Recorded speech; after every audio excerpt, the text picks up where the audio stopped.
Welcome back to Fancastic. This week, we are talking about making a $1 million CAS goal feel attainable. Christine, you're the expert here. Is this doable? It is doable, and we're just using the 1,000,000 as an arbitrary number, right? But when you think about, I just all the firms we talk to, I know everybody has the same, humongous goals of, "We're gonna double our practice, we're gonna triple our practice," and you're like, "Okay, are you really? And how are you gonna do that?" Yeah. Yeah. I mean, that's part of it. I see it all the time too. Like firms set these audacious CAS goals, like you said, double it, triple it, let's bring in a cool million.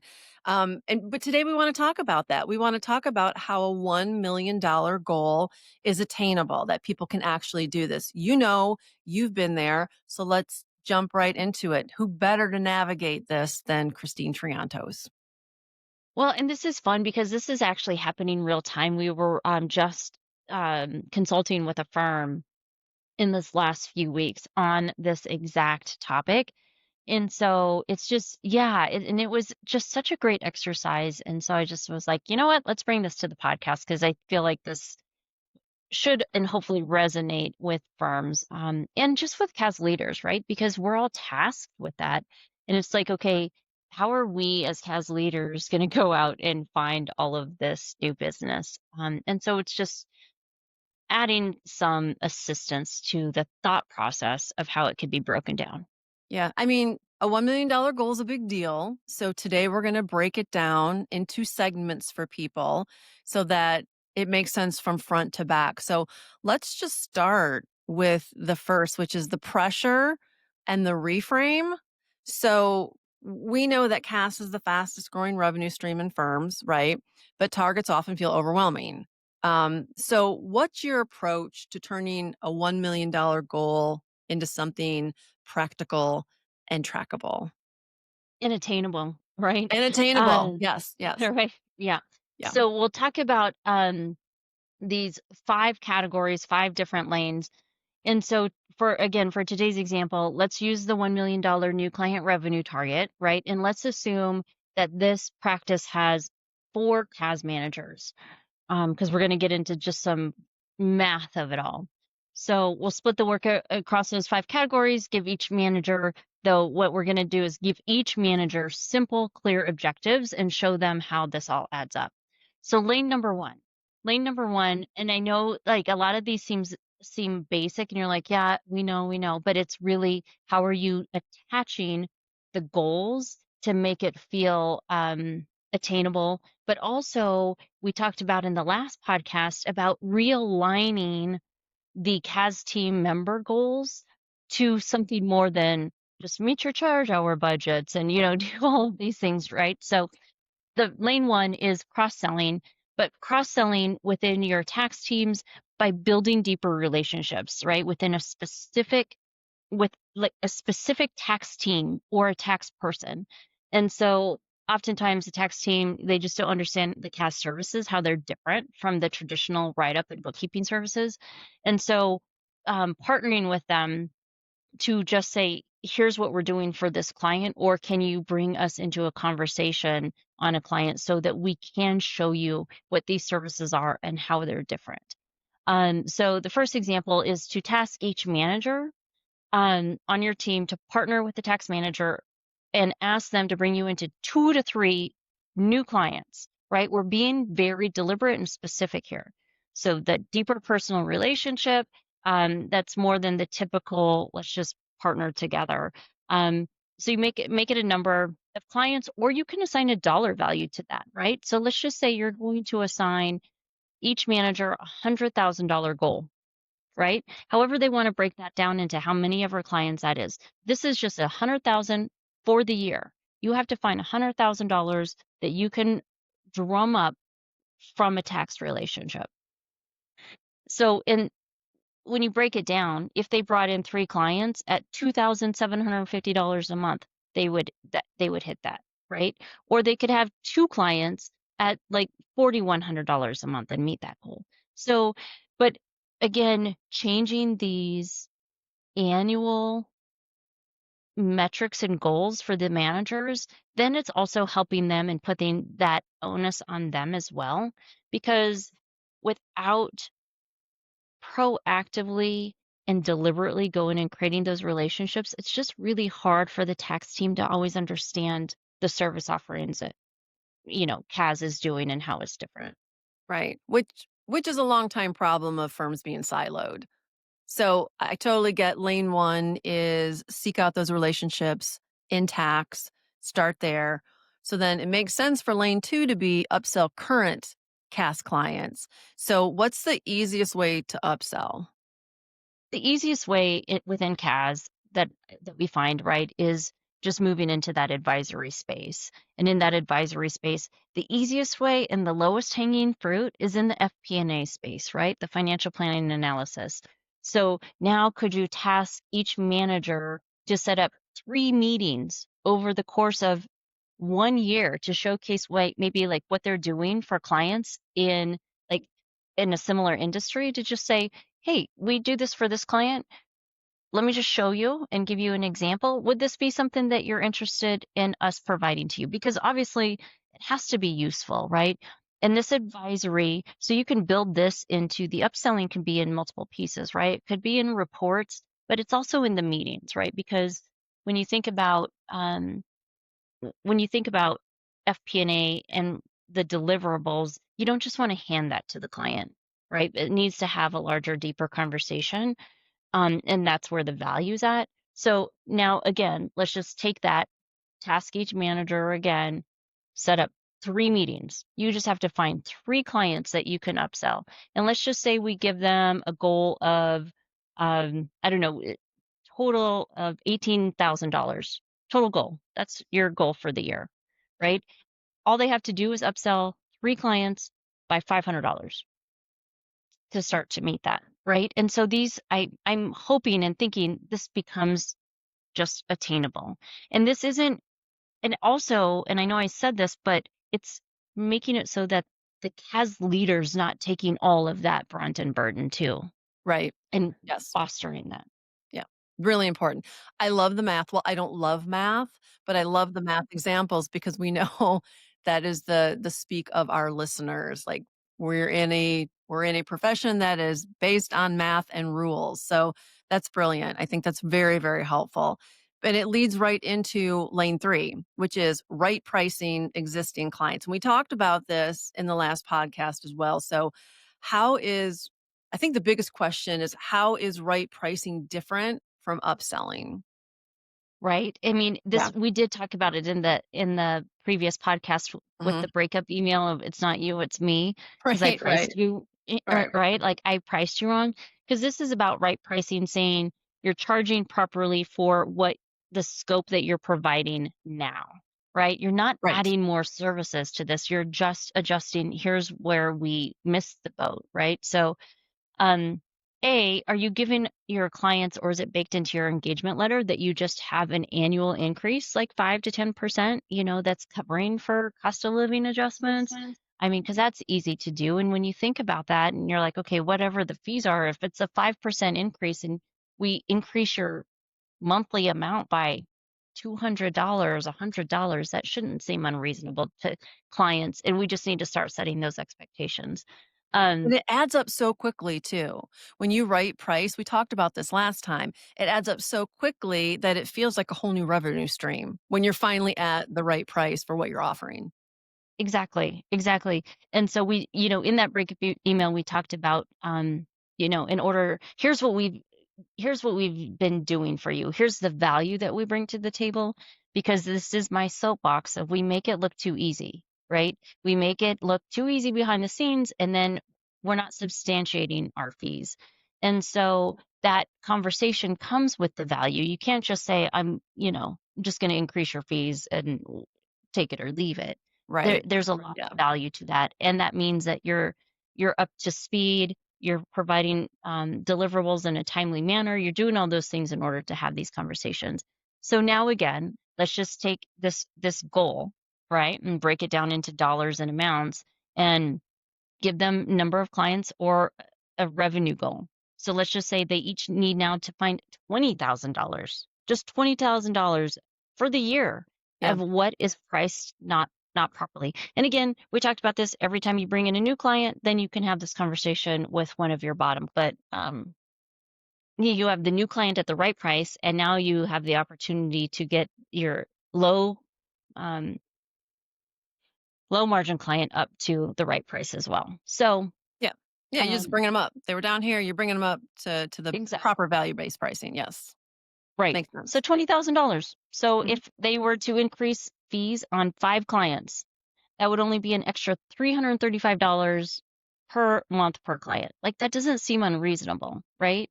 So if you have 4 managers at 20,000, now that's $80,000 of your new revenue goal, right? So now let's just now take all of that math and catch this up, right? So we said $400,000 from cross-selling, and this again is split over 4 managers. And this you can make that whatever it is. This doesn't even include the CAS leader. $400,000 for cross-selling, $72,000 for upselling, $80,000 from increasing fees on existing clients. So that's a total right now of 552,000 of the million, Yep. right? You're over halfway there. You're already more than halfway there, Yeah. leaving 448,000. Yeah. Well, so I wanna go back to something else as well, and that's the undervaluing of services, right? So and we do that because it looks so easy. Like, we figured it out. The firms have figured it out. It really looks easy to the client. So I feel like CAS leaders are in this spiral of it is easy. How do we charge more? The fact is that you've got to show that client what the value is. Who cares how the sausage is made? You're doing what you're doing. You've got the right technology in place to make it look easy, and you've got the expertise to make it look easy. But then you've got to explain that to clients in a value conversation. So I didn't want to move past that too quickly because it's a really, really good point. Yeah, and we will dive into that, but it's how we grew up in a public accounting firm, right? 100%. Yes. It's the mindset that we've Yep. all it's like this yeah, that And all needs to tied to the billable hour. It's all tied to the billable hour. That's where that mindset comes from. You had to work so many exactly. hours to earn that money. Well, no, you don't. No, you don't. You're offering Exactly. immense value, and that's how you set your price. So excellent. So let's move into lane 4, which is new clients. That's a big one for firms. So how do you make the new client number feel attainable? Yeah. And so now let's just say now we're down to 448,000, right? So a little less than half of that goal. Um, but I think this just becomes narrowing in on the focus of the target clients that you want, right? What are your industry niches where you're the expert in that niche? That's where you want, you've already built and designed all of your workflow, your work papers, your proposals, your onboarding, you know it, right? You should be able to take that and replicate that so much easier rather than a new industry. So, um, targeting on those industry niches. So, if you're a CAS leader, now this is maybe what the CAS leader's goal is to bring in these. At 3 clients at $5,000 a month, you're going to meet that goal. 3 clients at $3,500 or 3 clients at 25, so this is like a mixture of those. So 3 clients at 5,000, 3 clients at 3,500, 3 clients at 2,500. That's a total of $396,000. So like, but you're just like, okay, it, again, we're not going to go after these massive clients, and you can, and maybe you landed that $10,000, $15,000 a month client. Fantastic. But it's really just breaking that down into those sizes and into those buckets. So then from there, you're 396 of your 448,000 that you needed, right? But what we always say, we'll do another podcast on revenue streams because there's a lot of revenue streams. But then that where the supplemental piece of that, which is now only 52,000, which I think is going to be far more and can supplement other buckets that maybe if you didn't reach that goal, are all the special projects, the onboarding fees, conversion fees, which transfer of knowledge, all of the things that we talk about that are kind of like a one-time fee that aren't in that monthly. That's going to be substantial too. And that's going to be your fifth bucket that we try to break down into this attainable revenue goal for the year. Yeah. So you're gonna get objections to all of this, right? Do you wanna talk about some of the objections and maybe the responses that you would recommend? Like Yeah. like, for Yeah. I example, mean, someone's gonna say tax won't cross-sell. That's gonna be an objection. right. But they what we have found that tax won't cross sell because they don't really understand either A, how it's different from bookkeeping and write up, and they've not seen it, right? But that is, and we did this. Like Michelle, she was really great at fostering these relationships with these tax people, and they knew exactly the value. They knew what their clients, if they were lacking in something, when to bring her in, how to make that happen. And so it really is getting in front of one of their clients, with them in the room, with them at the table, with them on the call, for them to actually witness, here's the deliverable, here's what we're providing to them. Then it's kind of like that light bulb moment for tax. Because right now we're just like, it's still, that same words of cross sell, cross sell, cross sell, but cross sell has to come with the relationship and to share the credit, right? Share Yeah, that credit. yeah, Now you guys are important, building very that important. together. Right. 100% important. I'm glad you mentioned that because, again, that's the problem with working in silos is it's my book of business, my client, so firms have got to get to a point where it's more horizontal, and you are giving the credit for that. I mean, working together, you're just gonna bolster the revenue stream. It just makes sense. Here's another objection I'm sure you hear, clients won't pay more. How do you respond to that? Um, well, it's funny because with all the breakup emails that we've done over the course of the time, and I think I said this in the last podcast, is once we really laid out the value and once you get better at presenting that value in a proactive and ongoing basis, you are Mhm, substantiating those fees. But we didn't have one client say no. We didn't have one client that said, no, we're right, going to leave. And right. so that's like one of the biggest pieces. And so it's offering, those value recaps, that advisory. And then, if they need a grace period of, we're going to transition this over the course of like 3 months, So another big objection I'm sure you hear is managers don't have time to sell. I've heard that one before. How do you respond to that? I this I think is aligned with the charge hour expectations, right? Mhm. Are we Yep, really baking in time to give them that that's not billable time, no, right? But what's more important? Like them meeting their it's a catch 22 and you have to wait that. But I think that you absolutely have to bake in some non-billable time for having those conversations, setting up those meetings, marketing, sales, all of that. So it's just they're selling, they're showcasing outcomes and making it easy and attainable in like a 30-minute time frame, right? yeah, Create scripts for them, yep, create all of these emails for them, create and also role play. Let the team role play with each other, right? And bring your managers and your seniors and your staff into these meetings so that they can start to hear it too. exactly, exactly. So I think the big takeaway here is that big goals, like a $1 million CAS goal, can feel scary, but when you see them in lanes, in these 5 lanes, and you hear the math and you break it down and make it measurable, it really does feel more attainable. So if I go over, let me go back to my notes. If I go over everything we went through today, so lane 1 was cross sell by building deeper relationships with specific tax personnel or the tax team, upsell current CAS clients, right price your existing clients. Remember, just because it's easy behind the scenes doesn't mean they're not getting immense value on the other side. So don't shortchange yourself. So right price. Um, make new client pricing. Also, you gotta think about that. You gotta frame that properly. And then we went over some of the objections, which you gave some great answers to. So all good stuff. Anything to add before we end today?